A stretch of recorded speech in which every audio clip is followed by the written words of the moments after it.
Alors, bonjour Sophie Louvière. Bonjour. Alors, bienvenue à Lujon-Mestras pour la 6e édition du Festival Thriller. Un peu humide aujourd'hui, bon, désolée pour les mauvaises conditions météo, mais bon. Je vais vous présenter en quelques mots. Donc, vous avez été journaliste, productrice de radio, vous avez été romancière. Vous avez donc une carrière riche et variée qui a toujours tourné autour de la littérature. Une passion? Oui, une passion et aussi un plaisir surtout. Un plaisir qui d'abord est passé par la voix de ma maman, qui me lisait énormément de livres quand j'étais petite, à moi et à mon frère. Donc on avait des livres superposés et en général j'étais en dessous, parce que le domaine, les auteurs étaient pour le frère aîné. Et elle s'asseyait sur une chaise le soir à côté de nous et nous lisait un chapitre entier de livres qu'elle aimait, elle particulièrement, et qu'elle voulait partager avec nous. Et c'était généralement des mélodrames, mettant en scène des enfants très malheureux. Sans doute pour nous dire que vous avez de la chance, voilà, vous n'êtes pas dans des familles qui sont dures avec vous. Alors comme ça, elle m'a lu, je me souviens d'avoir lu évidemment, enfin d'avoir entendu Vipère au point, d'avoir également entendu la plupart des romans de la comtesse de Ségur, qui est quand même une des auteurs les plus perverses, voilà, qui a imaginé les choses les plus terribles pour les enfants, mais aussi Joseph Kessel, Marcel Aîné, les contes bleus du chat, ou les contes, enfin bref, je ne sais plus comment s'appelait l'ouvrage, mais voilà, il me disait des livres et c'est par là que je suis arrivée à cette envie de lire et plus tard d'écrire. D'accord. En 2010, si je ne me trompe, vous allez vous consacrer uniquement à l'écriture. C'est bien ça? Oui, en 2010, j'ai pris la décision de profiter d'un arrêt de collaboration avec Radio France pour me lancer pleinement dans l'écriture. Et ça a été l'occasion de me consacrer à un ouvrage pendant 3 mois en ne faisant que cela et non en fractionnant l'écriture en fonction des moments de disponibilité. Ça a été formidable de pouvoir écrire ce livre. Et c'est L'enfant au caillou qui était un peu une réponse à ma question, à savoir est-ce que je peux vivre de ma plume, est-ce que je peux me lancer dans cette aventure ou pas? La réponse avec le succès du livre a été la bonne. Effectivement, pour L'enfant au caillou, vous avez obtenu plusieurs prix littéraires, qui a eu un retentissement à l'étranger, je crois également,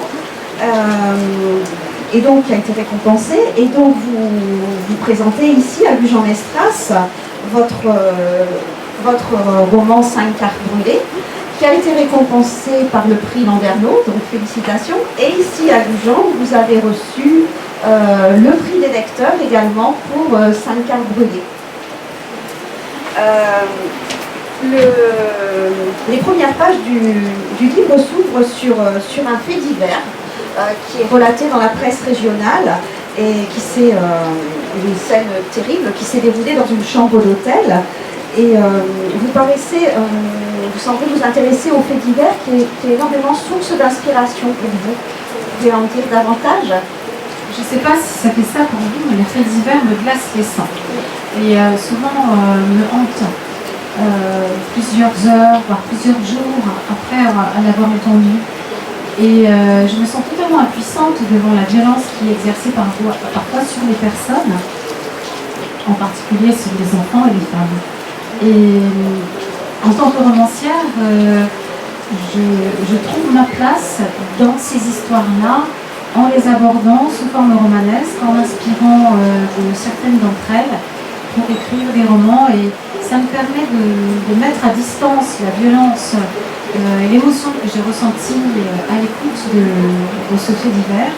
Et puis ça me permet de mieux comprendre, de ne pas porter de jugement à l'emporte-pièce, de justement aller beaucoup plus loin que l'aspect journalistique, le retour un peu brut de lecture des comptes rendus de séance, et d'interroger les personnes qui ont travaillé sur l'affaire, soit des avocats, des historiens, ou d'aller moi-même rencontrer les protagonistes. c'est beaucoup plus... c'est une démarche qui rejoint l'anthropologie, c'est l'étude de l'homme et de son fonctionnement vis-à-vis de la violence, de ses émotions. C'est vraiment des sujets qui m'intéressent beaucoup, qui font peut-être écho au métier de mes parents. Parce que mon père était animateur socio-culturel, également formateur d'adultes, et ma mère était éducatrice spécialisée. Donc tous les deux étaient ouverts sur le monde et ils venaient en aide ou aider des personnes à évoluer, à changer, à se transformer. Votre héroïne, Laurence Bressac, a une personnalité complexe, torturée. Elle est malmenée par son frère aîné qui la tyrannise, une mère défaillante. Qu'est-ce que vous pourriez ajouter sur votre personnage? Qu'est-ce que vous pourriez nous en dire?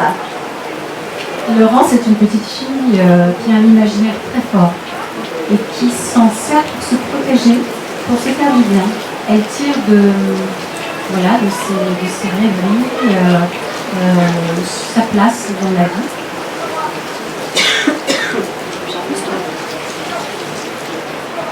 C'est humide, mais je l'adore, je sais, j'ai entendu parler. Par exemple, elle a un rapport à la nature, aux animaux qui est très particulier. Elle se sent très proche d'eux. Et c'est pas une petite fille qui se rebelle, c'est une petite fille qui intériorise et garde en elle toutes les émotions. Donc on a parfois à tort le sentiment que je laisse passer, glisser les choses sur elle, mais pas du tout. En fait, elle les avale. Et c'est de ça, de ces émotions, de cette colère rentrée qu'elle grossit et qu'elle va devenir cette petite fille boulimique, cette jeune adolescente obèse, qui va enfin, grâce au sport, trouver un moyen d'extérioriser justement tout ce qu'elle a en elle. Et personnellement, en tant que lectrice, j'ai eu de l'empathie pour elle parce que bon, elle semble malmenée par son frère, mais le sort semble aussi s'abattre sur elle quand on pense qu'elle va être heureuse, notamment quand elle va se marier, on pense qu'elle va se marier, qu'elle va vivre heureuse, et puis là, lors de son mariage, mais de nouveau, le sort semble s'abattre sur elle. Donc, moi, en tant que lectrice, j'ai quand même éprouvé de l'empathie pour elle, parce que je me dis, bon, elle est obèse, elle fait du sport, elle arrive à s'en sortir, elle se marie et le sort de nouveau s'abat sur elle. Voilà.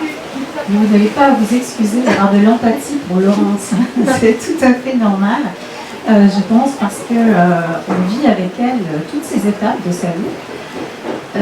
Un mariage n'est pas forcément heureux. Hein. Donc, à moins de regarder les téléfilms l'après-midi, les feux de l'amour, et encore, en général, ils ne sont pas heureux, ou d'être très naïf en pensant que parce qu'on se marie, on va être heureux. Je crois qu'il y a beaucoup plus de mariages qui sont source de conflits que le contraire. Donc, pour moi, c'est plutôt dans la logique des choses. Ce qui est merveilleux, c'est sa carrière en tant qu'athlète. Et ça, c'est magnifique. Après, c'est son choix à elle de tout briser. Elle aurait pu aussi continuer à vivre dans ce mariage, dans cette relation, en acceptant son mari tel qu'il était. La part de mensonge, de dissimulation. Mais elle n'en est peut-être pas capable, Laurence. Il y a des choses dont on est capable et d'autres qui nous semblent insupportables. Donc elle a cette fuite en avant qui la ramène à Saint-Flour, dans le Cantal, dans sa maison natale, qui est une maison très sombre, sous un pylône électrique, très hostile et austère. Et elle retrouve là son frère, qui est handicapé suite à un grave accident de la route, et qui lui continue à lui faire ses remarques désobligeantes. Et c'est presque une habitude pour elle d'être avec cette petite voix dans la tête, qui est celle de son frère aîné. Et elle se laisse comme ça lentement couler, sombrer, jusqu'à ce qu'un événement la réveille. Et une parole d'un médecin qui va tout déclencher lorsqu'il lui dit voilà, vous êtes une miraculée, mais si vous continuez comme ça, vous allez mourir. Votre poids, votre corps va vous tuer. Donc elle va après sa carrière de sportive, elle va devenir croupière au casino de Schottzegg. Et j'ai particulièrement apprécié l'ambiance que vous avez recréée, l'ambiance du casino, avec ces joueurs. Comment avez-vous fait pour retranscrire cette ambiance du casino où là on voit l'importance pour le joueur des mains de la croupière. Vous vous êtes rendu dans un casino, comment avez-vous fait pour retranscrire si bien l'ambiance d'un casino? Oui, je pense que c'est difficile de retranscrire quelque chose qu'on n'a pas vu. Alors peut-être que certains auteurs culottés l'ont fait. Pour moi, ça relèverait d'une sorte de malhonnêteté que de me concentrer sur le visionnage d'un film ou d'une série en me disant « Ah bah tiens, voilà, je vais copier là-dessus ». C'est pas la réalité. La réalité, c'est qu'il faut y aller, sentir l'odeur, pour croiser les regards, pour entendre le son de la carte sur le tapis. Il faut y être. Il faut avoir joué. Alors, évidemment, je ne suis pas devenue accro au blackjack, mais je suis allée jouer quelques fois avec mon mari, qui est un grand joueur, et j'ai surtout beaucoup observé, pris des notes. Je suis allée au casino de Chaudzeg, puisque c'est par hasard que j'ai découvert ce lieu suite à un voyage avec mon mari. J'ai découvert cette petite ville extraordinaire qui m'a tout de suite inspiré le décor de ce roman et où j'ai transposé le fait divers qui s'était passé en Lorraine. Et j'ai trouvé ce petit casino de ville, de province extrêmement mélancolique, un peu pathétique et en même temps très désuet, formidable. Parce qu'on voit les joueurs, la façon dont ils jouent. J'avais aussi ma belle-mère, mon ex-belle-mère, qui jouait à un casino en Moselle et qui a perdu énormément d'argent aux machines à sous. Et je me souvenais de sa tristesse de ne plus pouvoir jouer, sinon elle ne mangeait pas, tout simplement. Toute sa retraite passait dans les casinos. Donc un jour, elle a décidé de ne plus y aller. Donc j'étais déjà un petit peu, intéressée au sujet, à la dépendance, à l'addiction au jeu. Et effectivement, je pense que si vous ressentez, si vous avez l'impression d'être dans la salle de jeu, c'est que j'ai bien observé et que surtout j'ai réussi à bien le transcrire. Donc, merci. Également, donc Laurence, elle va croiser la route du docteur Bacher, qui est un joueur et qui est médecin thermal dans cette ville de Chaudzeg. Comment pourriez-vous décrire ce docteur Bacher? Dans le fait divers dont je me suis inspirée, l'homme était effectivement médecin. C'était un médecin anesthésiste que mon avocat, qui avait travaillé sur l'affaire, m'avait décrit physiquement comme un Woody Allen qui se promènerait avec un sac à dos et des pâtes au gaz. Donc c'est pas du tout l'archétype du séducteur. Plutôt, il me dit voilà, c'est une espèce de petit bonhomme assez insignifiant avec des lunettes et qui un jour va décider d'aller sur un site de rencontre pour aller rencontrer une escorte. Parce que dans son couple, eh bien, plus rien ne va, qu'avec sa femme, ça fait des années qu'il se passe plus grand-chose et qu'il en souffre. Donc c'est vraiment parce qu'il est profondément malheureux qu'il a besoin de se sentir vivant, qu'il a besoin de sentir son corps encore vibrer et qu'il va résolument à la rencontre d'une escorteuse. C'est pas du tout un pervers, c'est pas du tout quelqu'un qui veut trouver sa femme, c'est un besoin, tout simplement, de se sentir vivant. Et il y a aussi celui du risque, évidemment, puisqu'on ne sait pas vers qui on va aller, il y a aussi on va vers le mensonge, il va évidemment pas dire à sa femme de moi je prends une maîtresse. Donc il est lié en tête, il va prendre ce chemin-là. Et j'ai trouvé cet homme, parce que c'est vraiment arrivé, très intéressant. Et donc j'ai travaillé le personnage de Bernard Bacher en ayant en tête cet univers un peu chabrolien que m'apporte Saint-Flour et Chaudzeg.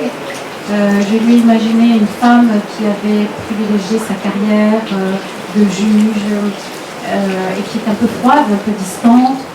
Une fille aînée qui fait ses études en Angleterre et donc un homme solitaire qui n'a plus que le plaisir du jeu et le plaisir de promenades solitaires dans la montagne au cours desquelles il se met en danger d'ailleurs pour se sentir vivant.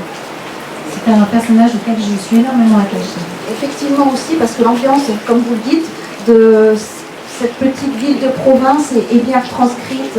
Le repas avec les beaux-parents le dimanche, c'est vraiment bien retranscrit.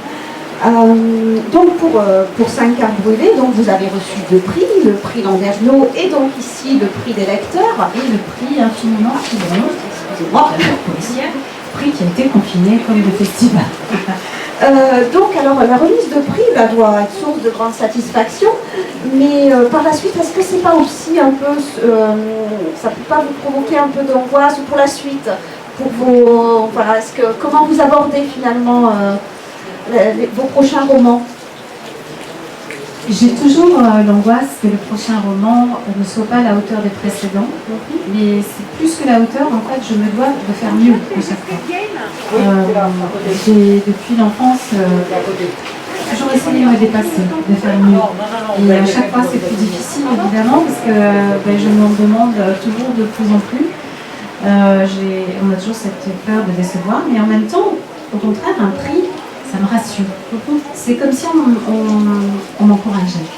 Et pour ce livre, j'ai reçu de très très beaux encouragements dans une période qui est particulièrement difficile à vivre, qui est celle de la Covid-19. Et puis ça arrive à une période de ma vie, ça fait 20 ans que j'écris, j'ai un demi-siècle dans les pattes, et je sens que enfin mes romans sont à la hauteur de mes capacités, de mes ambitions. Et je suis enfin en capacité d'écrire vraiment bien les intentions que j'ai en tête. Je me sens en fait beaucoup plus mûre, beaucoup plus prête. Même si j'écris depuis 20 ans et que j'ai eu quelques succès avant, mais je pense que plus j'avance, plus mon écriture s'affine, mon style aussi, et voilà, plus c'est excitant, émouvant, éprouvant. C'est un très beau métier. Et donc, est-ce que vous avez un roman là qui est en cours actuellement? Oui, alors le prochain roman est en écriture. C'est-à-dire que je m'endors en y pensant, je me lève en y pensant, je réponds en y pensant, je dédicace avec en tête quelques scènes. C'est un roman qui se passe à Paris, dans un lieu très particulier, où une famille de 5 personnes va déménager à la faveur d'un changement de travail pour le papa, qui de jardinier municipal va devenir gardien de cimetière. Et donc toute la famille va emménager dans une maison qui se situe dans le cimetière de Bercy. Et c'est un tout petit cimetière avec à peu près 1200 sépultures. Et la maison du gardien est une grande maison dont toutes les fenêtres ouvrent sur les tombes. Ça m'intéressait d'imaginer comment une famille qui arrive là allait vivre avec ce paysage. Comment une petite fille de 6 ans, son frère de 10 ans, leur demi-frère de 14 ans, allaient eux évoluer en fonction de ce décor. Comment la maman, qui elle est sapeur-pompier, et qui ouvre le roman avec une scène très forte qui est l'incendie de Notre-Dame, comment ces personnages allaient être, comment le décor allait imprégner le parcours de chacun de ces personnages. Et en même temps, on est sur une métaphore de notre société, de notre planète, qui, depuis, on va dire, avril 2019, endure beaucoup de choses et s'assombrit voilà, dans une période assez sombre, que ce soit sur le plan politique, géopolitique, avec ce qui se passe aux États-Unis, que ce soit sur le plan climatique, que ce soit sur le plan sanitaire ou social. Voilà, c'est un peu une métaphore, ce cimetière, cette famille qui va évoluer vers quelque chose de plus sombre. C'est un peu l'ambition de ce roman. Bon, mais je lui souhaite le meilleur, d'avoir le même succès que 5 cartes brûlées. Voulez-vous ajouter autre chose? Non, j'aimerais bien voir le monsieur à qui appartient cette cabane. Voilà, je trouve que c'est un décor Ça génial. pourrait être un beau décor pour justement éventuellement un prochain roman. Ouais, pourquoi pas. Bien, je vous remercie Sophie Louvière. Merci à vous.